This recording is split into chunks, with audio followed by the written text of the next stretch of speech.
Hello నమస్తే, welcome to our channel. నేను మెస్సిరి.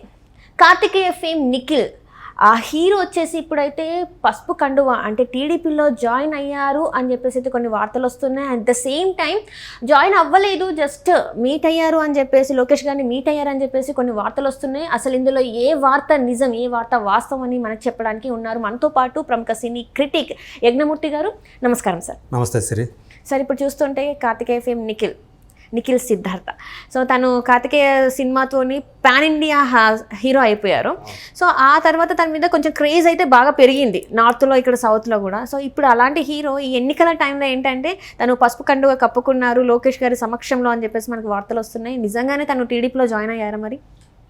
యాక్చువల్గా అయితే నిన్న నారా లోకేష్ ఆయన కలవటము, లోకేష్ ఆయనకి పసుపు అంటే పార్టీ కండువా కప్పటం, తర్వాత ఇదే ఆ పార్టీ కండువా కప్పుకున్నటువంటి ఏవైతే ఫొటోస్ ఉన్నాయో వాటన్నిటిని కూడా వాళ్ళు సోషల్ మీడియాలో షేర్ చేయటం ఇవన్నీ జరిగినాయి.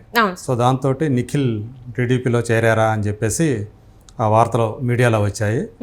పిఆర్ టీం మాత్రం ఆయన పార్టీలో చేరలేదు, ఆయన మర్యాదపూర్వకంగా లోకేష్ని కలిశారని చెప్తున్నారు. మరి ఎందుకు కలవాల్సి వచ్చింది అంటే దీనికి బ్యాక్ స్టోరీ ఒకటి ఉంది. వాళ్ళ మామ మాలకొండ యాదవ్ అని చెప్పి, మద్దులూరు మాలకొండ యాదవ్ అని చెప్పేసి ఆయన ఈరోజు చీరాల అసెంబ్లీ నియోజకవర్గంలో టీడీపీ క్యాండిడేట్గా కరణం వెంకటేష్ అంటే కరణం బలరాం కొడుకు కరణం వెంకటేష్ ఢీ కొట్టబోతున్నారు అనమాట. సో మామ అంటే నిఖిల్ వాళ్ళ అక్కని ఆయన మాలకొండ యాదవ్ పెద్ద కొడుకు అమర్నాథ్ అనమాట అతని పేరు, అతనికి ఇచ్చి పెళ్లి చేశారు. సో అట్లా బంధుత్వం ఉంది ఆయనకి.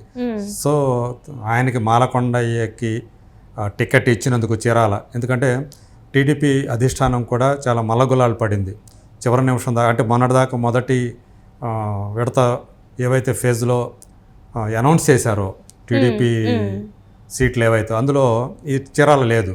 సో మళ్ళీ ఇప్పుడు మొన్న విడుదల చేసినటువంటి ఏదైతే రెండో లిస్ట్ ఏదైతే ఉందో, సెకండ్ లిస్టు, అందులో చీరాల నియోజకవర్గానికి సంబంధించి ఆయన పేరు అఫీషియల్గా ప్రకటించారు.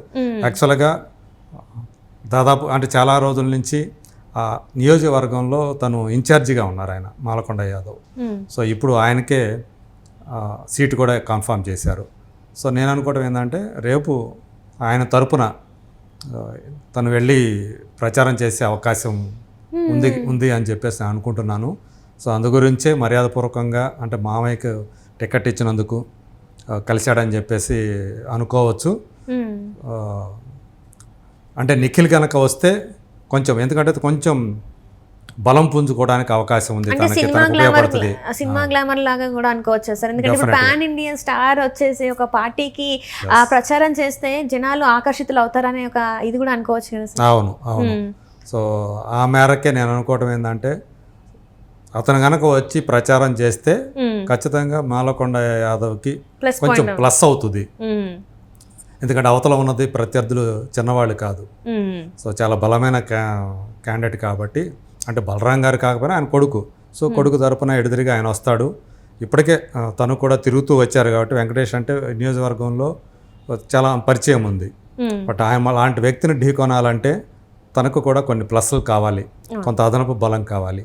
సో నిఖిల్ కనుక వచ్చి ప్రచారం చేస్తే తనకు అదనపు బలం వచ్చినట్లు అవుతుంది. సో యాక్చువల్గా 2009లో ఆయన మాలకొండ యాదవ్ ఒంగోలు టీడీపీ ఎంపీగా పోటీ చేసి ఓడిపోయారు. తర్వాత 2019లో అంటే ఆ తర్వాత ఏంటంటే వైసీపీలో చేరారు. మళ్ళీ తర్వాత 2019 ఎన్నికలకు ముందు మళ్ళీ టీడీపీలోకి వచ్చారు.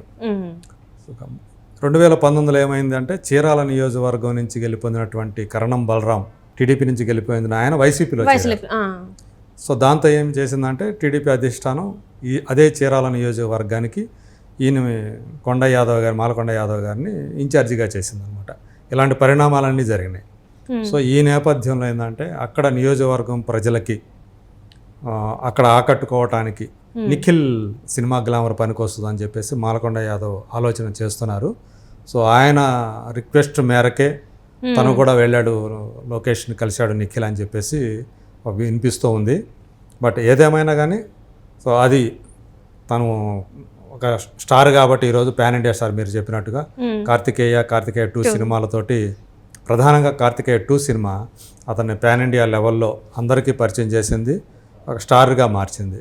సో ఇప్పుడు ప్రజెంట్ తను స్వయంభూ అని చెప్పేసి ఆ సినిమా కోసం రెడీ అవుతున్నారు.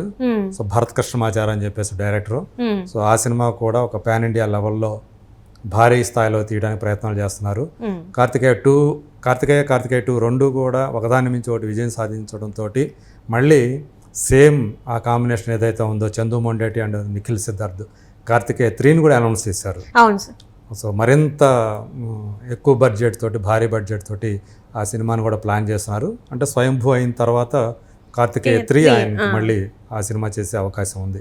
సో ఇది మనకి ఇప్పటివరకు తెలిసినటువంటి అంటే రాజకీయ పరంగా తను కేవలం ప్రచారానికి, అది కూడా చీరాల నియోజకవర్గ అసెంబ్లీ నియోజకవర్గ ప్రచారానికి మాత్రమే పరిమితం అవుతాడని చెప్పేసి మనకు అందుతున్నటువంటి సమాచారం.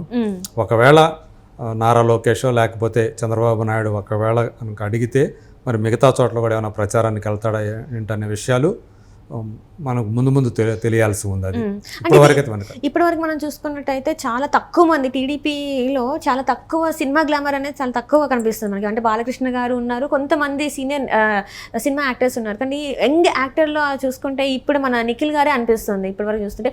మరి ఇదేమైనా తన సినిమా లైఫ్ మీద ఏమైనా ఎఫెక్ట్ పడే అవకాశం ఉందంటారా సార్? అంటే ఇట్లా ప్రచారం చేస్తే ఏమైనా మరి సినిమాలకు ఏమైనా దూరం అయ్యే అవకాశం ఉందంటారా? అదే నేను ఇంతకుముందే చెప్పినట్టు ఒక నియోజకవర్గానికి మాత్రమే ఆయన పరిమితమయ్యే అవకాశం ఉందని నేను అనుకుంటున్నా. ఒకవేళ అలా ఉంటే అతనికి ముందు ఎందుకంటే రేపు ఎవరు వస్తారో చెప్పలేం మనం. సో ప్రధానంగా ఏంటంటే ఈరోజు వీస్తున్నటువంటి ఏపీలో వీస్తున్న గాలి ఎలా ఉందో అందరికీ తెలిసిందే. సో తెలుగుదేశం, జనసేన, బీజేపీ కూటమి విజయం సాధిస్తుందని చెప్పేసి చాలా సర్వేలు చెప్తున్నటువంటి మాట. ఒకవేళ అదే నిజమైతే గనక మీరు అన్నట్టు అలాంటిది ఏమి ఉండే అవకాశం ఉండదు కదా. ఇక ఒకవేళ అలాంటిది నేను అనుకోవటం అలాంటిది జరగకుండా అయితే ఉండదు, అదే వస్తుందని చెప్పేసి చాలా వరకు ఆ గ్రౌండ్ లెవెల్లో ఉన్నటువంటి రిపోర్ట్లన్నీ కూడా తెలియజేస్తున్నాయి. సో అందువల్ల అదే నమ్మకంతో తను కూడా ముందుకెళ్తున్నాడు అని చెప్పేసి నేను అనుకుంటున్నాను, నిఖిల్ కూడా. అందువల్ల అతనికి వేరే పార్టీ నుంచి థ్రెట్ అవుతుందనో. సో ఇదివరకు మనం చూసాము అక్కడ టికెట్లు రేట్లు తగ్గించేయటం, సో కొంచెం ఆ ఇబ్బందులన్నీ కలిగించడం వల్ల ఇక్కడ హీరోలు వెళ్ళి ముఖ్యమంత్రిని కలిసి అంటే తెలుగు సినిమా ఇండస్ట్రీని తన దగ్గరికి రప్పించుకోవాలా, తను చెప్పిన మాట వినాలనిపించే ఒక ఆలోచన ధోరణితో ఆ రోజు ఆయన ప్రవర్తించిన విధానం ఇదంతా చూశారు. సో మీరు చెప్పారు అంటే సినిమా గ్లామర్ తక్కువగా ఉందని. నాకు తెలిసి ఎక్కువ మంది టాలీవుడ్లో తెలుగుదేశంకి ఎక్కువగా ఫేవరిజం అనేది నేను ఎక్కువగా చూశాను. చాలా తక్కువ మంది, ఈవెన్ ఇప్పుడు అలీ, పోసాని కృష్ణమురళి, విజయ్ చంద్ర ఇలాంటి అతి కొద్ది మంది మాత్రమే వైసీపీకి అనుకూలంగా సపోర్ట్ ఉన్నారు. ఇప్పుడు అలీ కూడా కొంచెం క్రియాశీలంగా ఉండట్లేదు, ఆయన కాస్త దూరంగానే ఉంటున్నట్టుగా మనకు అందుతున్న సమాచారం. సో దీన్ని బట్టి టీడీపీకి అనుకూలమైనటువంటి వాళ్ళే ఎక్కువ మంది తెలుగు సినిమా ఇండస్ట్రీలో ఉన్నారనేది నేను చూస్తున్నటువంటి ఒక సత్యం అది. అంతేగాని అంటే బయటకు వచ్చి మాట్లాడేవాళ్ళు కావచ్చు, కానీ ఇప్పుడు మాత్రం టీడీపీకి వేవ్ ఉందని అంటారు మీరు.